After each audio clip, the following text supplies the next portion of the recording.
Hello అండి. అందరు ఎలా ఉన్నారు? బాగున్నారా? సో, ఇది ఆదివారం రోజండి. పితృపక్షాలు అంటారు కదా! పితృపక్షాలు ఆదివారం వచ్చిందన్నమాట. సో, మీలో ఎంతమందికి తెలుసు అనేది కామెంట్ బాక్స్‌లో కామెంట్ చేయండి.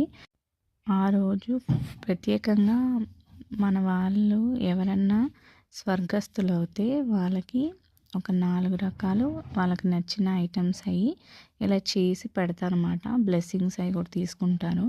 అలాగే కొంచెం ఏమో ఫోటో దగ్గర పెట్టి అలాగే బయట పక్షుల దగ్గర పెడతారన్నమాట. వాళ్ళొచ్చి తింటారు. తినేసి మనకు బ్లెస్సింగ్ ఇస్తారనేది నమ్మకం మాట.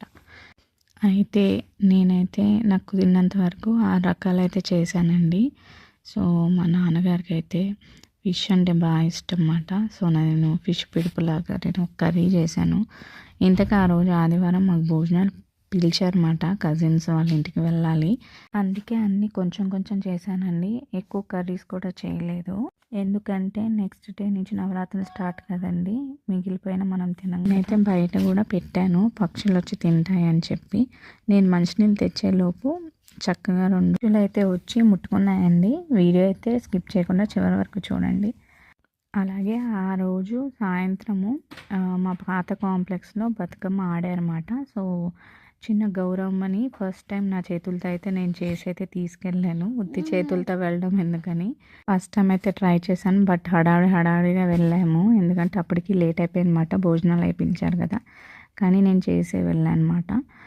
సో, మీకు నెక్స్ట్ వీడియోలో నేను పోస్ట్ చేస్తాను. తప్పకుండా చూడండి.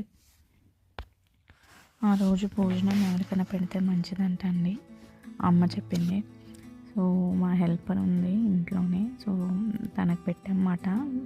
ఏదైతే ఫోటో ముందు పెట్టామో తనకి భోజనం పెట్టాము. అలాగే సో, ఇంకా కొద్దిగా అయితే ప్రసాదాలు మిగిలినాయండి. నేనైతే 2 పార్సిల్లు నేనైతే ప్యాక్ చేసేసాను. బయటికి వెళ్ళే పని ఉంటే అలాగే దారిలో ఇచ్చేసాను అన్నమాట.